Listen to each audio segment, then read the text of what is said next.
Hello जी, नमस्कार। मेरा नाम है गौरव और HTML सीरीज़ में ये हमारी 4th वीडियो है।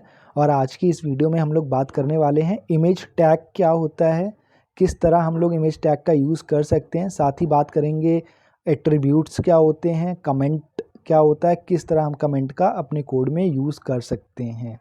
तो बिना किसी देरी के मैं अपना VS कोड ओपन कर लेता हूँ। जो सबसे पहला काम मैं करूँगा, यहाँ पर एक फ़ाइल को क्रिएट कर लूँगा।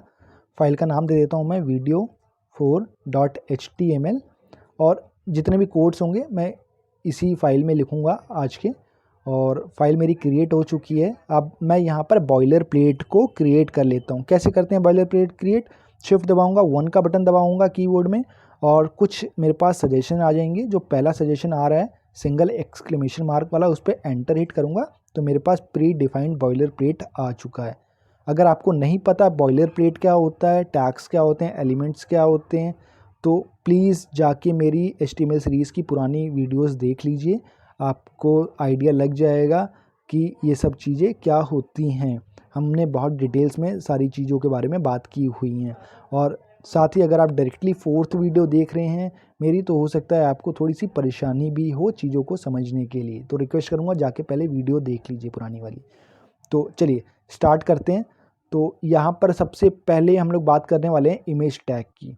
तो बेसिकली आपके पास कोई इमेज है, वो आपको अपने वेबसाइट पे डिस्प्ले करानी है, अपने वेब पेज पे डिस्प्ले करानी है।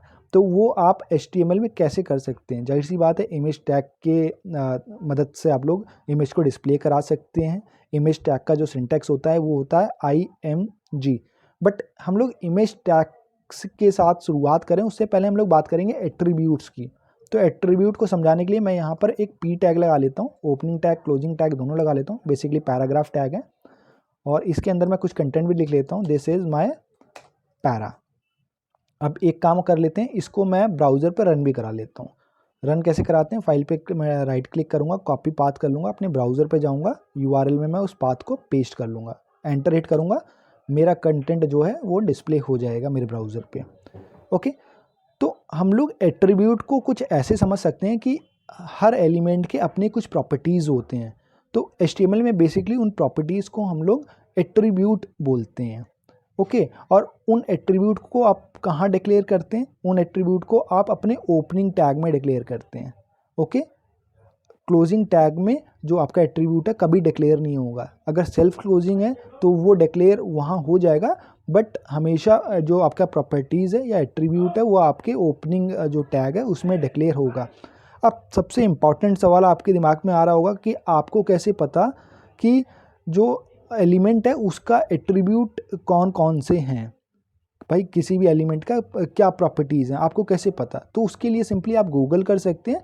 नहीं तो इस सीरीज़ में जैसे जैसे हम आगे बढ़ेंगे हम लोग जितनी भी इम्पॉर्टेंट एट्रीब्यूट्स हैं उन सब के बारे में हम लोग बातें करते हुए चलेंगे, ताकि आप जब आप अपना प्रोजेक्ट बनाएं तो आपको किसी भी तरीके का कोई परेशानी नहीं हो।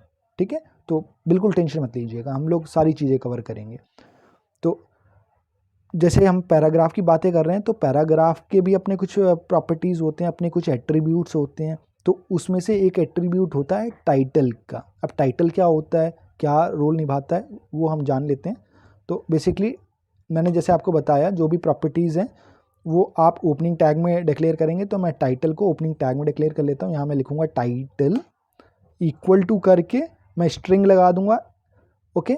स्ट्रिंग कैसे लगाते हैं? बेसिकली डबल कोट्स लगाते हैं। आप चाहें तो सिंगल कोट्स भी लगा सकते हैं, काम करेगा, सिंगल कोट्स या डबल कोट्स। ओके। और इसके अंदर में आप अपना टेक्स्ट लिख दीजिए। मैं लिख देता हूँ यहाँ पर पैराग्राफ। ओके। मैं वापस से ब्राउज़र पे आऊँगा, इसको मैं रिफ़्रेश करूँगा और आप मेरे माउस को ध्यान से देखिए। जैसे ही मैं अपना माउस को यहाँ होवर कर रहा हूँ ना, इस टेक्स्ट पे होवर कर रहा हूँ, तो ये देखिए नीचे लिख के आ गया पैराग्राफ। एक बार और दिखाता हूँ मैं आपको। ये जैसे मैंने होवर करके ना देखिए पैराग्राफ आ चुका है। मैं चाहूँ तो इस टेक्स्ट को भी अगर चेंज करूँ, यहाँ मैं लिख दूँ गौरव सिंह। अगेन मैं यहाँ के आके रिफ़्रेश करूँगा और जैसे ही मैं अपना माउस होवर करूँगा इस टेक्स्ट पे, देखिए मेरा नाम आ चुका है। तो आई होप आप लोग समझ गए होंगे एट्रीब्यूट्स क्या होते हैं। ओके। और क्या क्या एट्रीब्यूट्स होते हैं किसी एलिमेंट के, वो हम लोग बातें करेंगे आगे की वीडियोस में। तो उस चीज़ को लेकर टेंशन मत लीजिएगा। फिर भी आपको कोई सवाल है, कोई क्वेश्चन आपके मन में है तो वो अपने मन में मत रखिए, नीचे कमेंट में मेरे को लिख के बताइए, मैं पूरी कोशिश करूँगा उसको रिजॉल्व कराने के लिए। ओके, तो चलिए अब बात करेंगे इमेज टैग की। तो जैसे मैंने आपको बताया, इमेज टैग जो डिक्लेयर करते हैं हम लोग वो IMG की मदद से करते हैं। मैं लिख लेता हूँ, IMG मैं लिखूँगा। और अगेन इमेज टैग जो होता है वो सेल्फ क्लोजिंग टैग होता है। अब सेल्फ क्लोजिंग टैग क्या होता है, हमने लास्ट वीडियो में बातें की हुई हैं। और सेल्फ क्लोजिंग टैग क्यों है इमेज, इसका एक रीज़न अगेन वही है कि इमेज का अपना कोई कंटेंट नहीं है। इमेज का भैया काम ये है कि उसको तो बस एक पिक्चर डिस्प्ले करानी है, राइट। जैसे ये पैराग्राफ है, पैराग्राफ का अपना एक कंटेंट है। आप पैराग्राफ को अपना एक टेक्स्ट देंगे, मतलब कुछ टेक्स्ट तो लिखेंगे, कुछ तो लिखेंगे वहाँ पर पैराग्राफ में, इसीलिए वहाँ ओपनिंग भी है क्लोजिंग भी है, राइट। बट इमेज के केस में बस उसको जो है इमेज को डिस्प्ले कराना है। ओके, तो इसीलिए सेल्फ क्लोजिंग कैसे होता है, ओपनिंग टैग के अंदर में ही स्लैश आ जाता है, मतलब सेल्फ क्लोज हो जाता है वो। ओके, हमने टैग तो लगा दिया है। अब सवाल ये है कि HTML को कैसे पता कि कौन सी इमेज को डिस्प्ले कराना है। हो सकता है आपके पास 50 इमेज हो, 100 इमेज हो, तो इसको कैसे पता कौन सी इमेज को डिस्प्ले कराना है, कहाँ डिस्प्ले कराना है। तो उसके लिए इमेज की अपनी एक प्रॉपर्टी होती है, अपना एक एट्रीब्यूट होता है, वो होता है सोर्स। सोर्स लिखने के लिए आप सोर्स नहीं लिखेंगे, आप लिखेंगे SRC। ओके, SRC डिनोट करता है सोर्स। अब ये सोर्स आप कौन सा सोर्स देंगे, ये आप अपने पाथ, मतलब जो आपकी इमेज का पाथ है ना, उसका सोर्स देंगे। ठीक है, मैं इक्वल टू करके अगेन स्ट्रिंग लगाऊंगा और मैं अपना इमेज का सोर्स दे दूंगा। जैसे आप देख सकते हैं, मैंने इमेज को ऑलरेडी डाउनलोड करके इसी फोल्डर में रख लिया है। ये देखिए आप, BG करके मेरा जो इमेज है, ये वाली इमेज है, इसको मुझे डिस्प्ले कराना है अपने ब्राउज़र पे। ठीक है, तो आ जाऊँगा और जो मेरा पाथ है मैं यहाँ लिख दूंगा bg.png।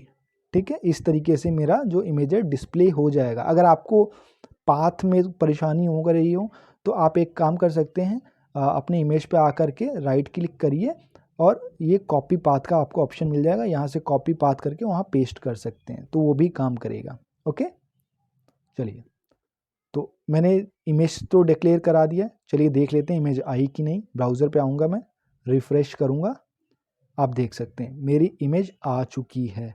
बट यहाँ पर एक परेशानी है कि इमेज तो आ गई बट इमेज बहुत बड़ी आई है। बड़ी क्यों आई है, क्योंकि अभी तक हमने डिक्लेयर नहीं किया है कि यार इमेज का साइज़ क्या होगा। उसको जितनी बड़ी इमेज मिली उसने वो यहाँ आके डिस्प्ले करा दी है। आप देख सकते हैं ये इमेज कितनी बड़ी है। ठीक है, तो एक काम करते हैं, इस इमेज को थोड़ा छोटा कर लेते हैं। कैसे करेंगे, इमेज जो टैग है इसके पास अपनी मतलब जो प्रॉपर्टीज़ होते हैं, उन प्रॉपर्टीज़ में हाइट और विड्थ भी आता है। तो मैं यहाँ डिक्लेयर करूँगा हाइट इक्वल टू करके मैं यहाँ दे देता हूँ 200 या 100 दे देता हूँ। इसी तरह मैं लिखूँगा विड्थ। अच्छा, आप एक चीज़ और ध्यान दीजिएगा, जब भी आप एट्रीब्यूट्स सपोज़ एक से ज़्यादा डिक्लेयर कर रहे हैं तो ऐसा नहीं कि आपने कॉमा लगा दिया। ठीक है, कॉमा नहीं मत लगाइएगा, कॉमा नहीं आता है। ओके, नॉर्मल आप स्पेस दे के अपनी एट्रीब्यूट जो मल्टीपल एट्रीब्यूट्स हैं उसको आप लिख सकते हैं। ठीक है, तो इस केस में इमेज टैग में हमने देखिए 3 एट्रीब्यूट्स लगा दिए, एक तो सोर्स का लगा दिया, दूसरा हाइट का, थर्ड विड्थ का। विड्थ भी दे देते हैं, विड्थ में लिख देता हूँ 100। वापस अपने ब्राउज़र पे आऊँगा, मैं इसको रिफ़्रेश करूँगा, आप देख सकते हैं मेरी इमेज जो है छोटी हो गई है, राइट। और इमेज को इस तरह आप लोग डिक्लेयर करा सकते हैं। ठीक है, अब थर्ड चीज़ जो है जो आज के हम सीखने वाले हैं वो है कमेंट। कमेंट क्या होता है, तो कमेंट का मैं कुछ आपको इस तरह बताता हूँ।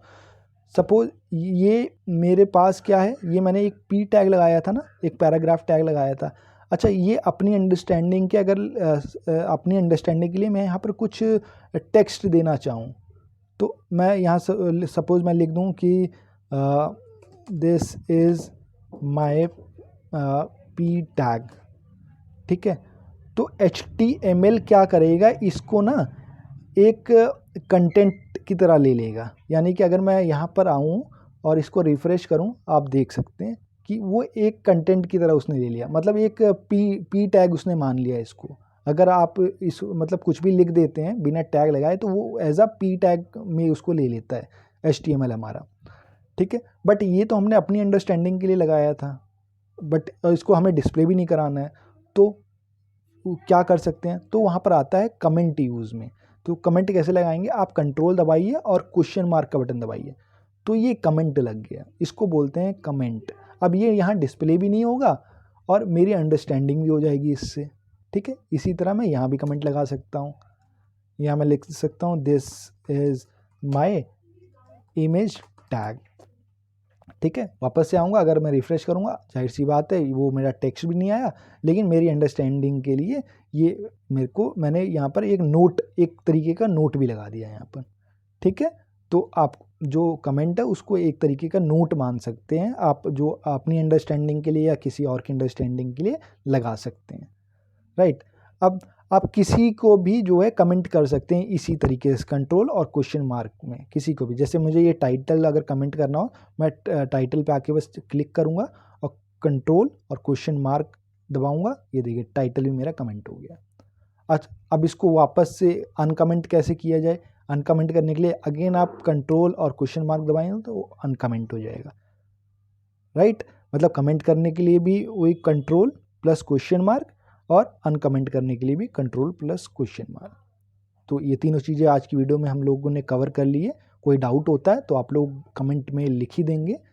ठीक है, तो चलिए फिर मिलेंगे नेक्स्ट वीडियो में और मज़ेदार चीज़ें एक्सप्लोर करेंगे HTML के बारे में।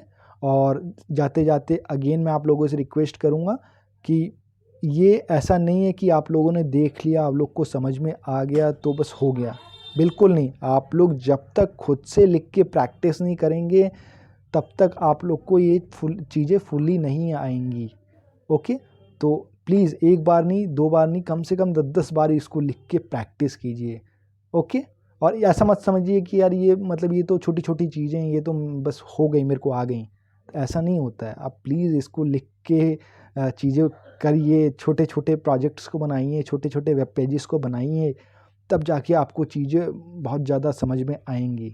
ओके, तो फिर मिलेंगे नेक्स्ट वीडियो में, तब तक के लिए गुड बाय।